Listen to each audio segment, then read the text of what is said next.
Good morning all of you. मेरा आज का जो टॉपिक है वो समाजशास्त्र का अर्थ, परिभाषा और इसका विषय क्षेत्र। यद्यपि मनुष्य आदिकाल से समाज में रहता रहा है, परंतु उसने समाज और अपने स्वयं के अध्ययन में काफी देर से रुचि लेना प्रारंभ किया। सर्वप्रथम मनुष्य ने प्राकृतिक घटनाओं का अध्ययन किया, अपने चारों ओर के पर्यावरण को समझने का प्रयत्न किया। उसके बाद में सामाजिक विज्ञानों के विकास के क्रम में समाजशास्त्र जो है वो एक विषय के रूप में इसका उदय हुआ। 19वीं शताब्दी में इस नवीन विषय को अस्तित्व में आने का अवसर मिला। समाजशास्त्र समाज का ही विज्ञान या शास्त्र है। इसके द्वारा समाज या सामाजिक विज्ञान का अध्ययन किया जाता है। इस नवीन विज्ञान को जन्म देने का श्रेय फ्रांस के प्रसिद्ध विद्वान अगस्त कॉम्ट को है।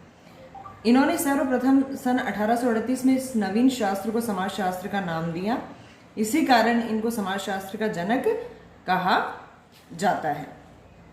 समाजशास्त्र का शाब्दिक जो अर्थ है वो ये है कि समाजशास्त्र जो है वो समाज का व्यवस्थित एवं क्रमबद्ध रूप से अध्ययन करने वाला विज्ञान है। ये मुख्य रूप से दो शब्दों से मिलकर बना है। पहला शब्द सोशियस जो लैटिन भाषा का है और दूसरा है लोगस जो ग्रीक भाषा से लिया गया है। सोशियस का अर्थ है समाज, लोगस का अर्थ है शास्त्र। इस प्रकार समाज का शास्त्र या विज्ञान है वो समाजशास्त्र कहलाता है। समाजशास्त्र को की परिभाषाओं को हम मुख्य रूप से 4 भागों में बांट सकते हैं। फर्स्ट है समाजशास्त्र समाज के अध्ययन के रूप में। सेकंड है समाजशास्त्र सामाजिक संबंधों के अध्ययन के रूप में। थर्ड है समाजशास्त्र समूह के अध्ययन के रूप में। और फोर्थ है समाजशास्त्र सामाजिक अंतःक्रियाओं के अध्ययन के रूप में। फर्स्ट समाजशास्त्र समाज के अध्ययन के रूप में। इसको समाज के अध्ययन के रूप में मानने वाले कई विद्वान में वार्ड वो ये कहते हैं कि समाजशास्त्र समाज का विज्ञान है। इनके अलावा गिडिंग्स, ओडम वो भी ये कह रहे हैं कि समाजशास्त्र वह विज्ञान है जो समाज का अध्ययन करता है या समाज का वैज्ञानिक रूप से अध्ययन करने वाला विज्ञान या शास्त्र समाजशास्त्र, ऐसा इन विद्वानों का मानना है। सेकंड है समाजशास्त्र सामाजिक संबंधों के रूप में। कुछ विद्वानों ने समाजशास्त्र को सामाजिक संबंधों का अध्ययन करने वाला विज्ञान माना है। इनमें मुख्य रूप से हम सबसे पहले मैकाइवर पेज का नाम लेते हैं। इनका मानना है कि समाजशास्त्र सामाजिक संबंधों के विषय में है और संबंधों के इसी जाल को हम समाज कहते हैं। आपने आगे लिखा है कि सामाजिक संबंध मात्र समाज शास्त्र की विषय वस्तु हैं। इस प्रकार सामाजिक संबंधों का अध्ययन करने वाला विज्ञान समाजशास्त्र है, ऐसा मैकाइवर पेज मानते हैं। इनके अलावा क्यूबर, मैक्स वेबर, वॉन विज उनका भी यही मानना है कि समाजशास्त्र सामाजिक संबंधों, मानव संबंधों, अंतःक्रियाओं आदि का अध्ययन करने वाला विज्ञान है। इसके बाद में जो थर्ड है वो है समाजशास्त्र सामाजिक अंतःक्रियाओं के अध्ययन के रूप में।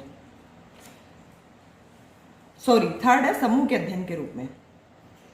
इनमें इस जो विद्वान हुए हैं वो सबसे प्रसिद्ध विद्वान जो हुए हैं वो जॉनसन हुए हैं। उन्होंने ये माना है कि समाजशास्त्र सामाजिक समूह का अध्ययन करता है या सामाजिक समूह का विज्ञान है। इनके अनुसार समाजशास्त्र सामाजिक अंतःक्रियाओं के आधार पर बनने वाली ऐसे समूह का अध्ययन है जो कि आगे चलकर क्या है, समाजशास्त्र को वैज्ञानिक रूप प्रदान करता है।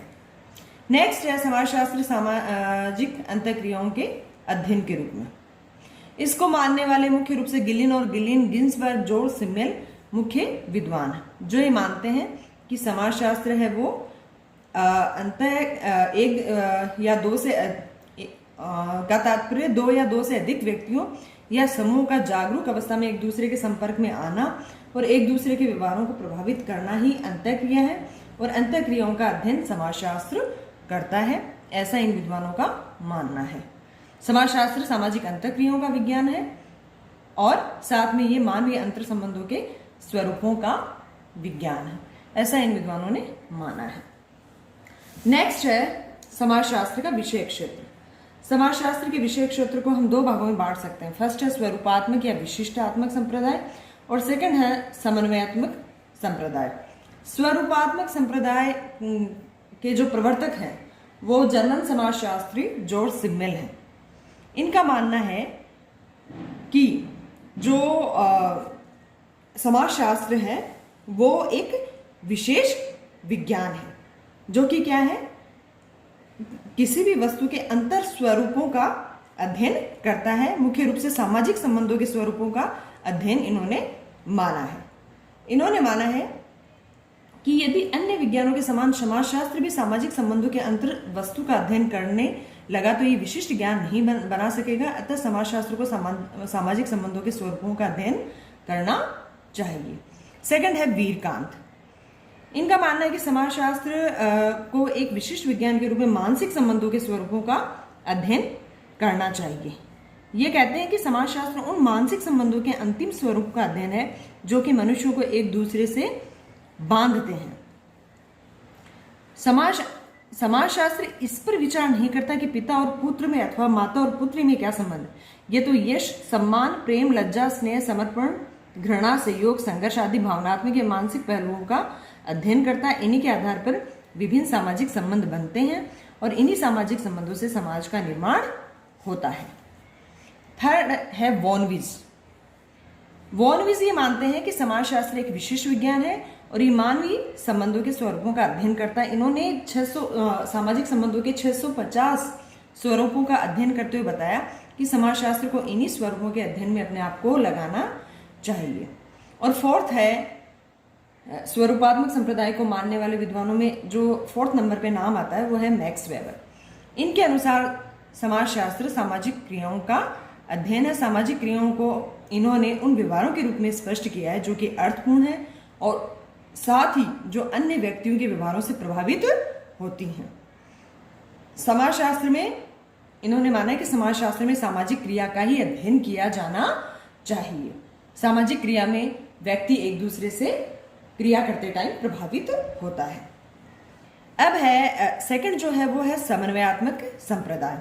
इस संप्रदाय के प्रमुख समर्थकों में जो है वो सोरोकिन, दुर्खिम, होबहाउस तथा गिन्सबर्ग आदि के नाम उल्लेखनीय है।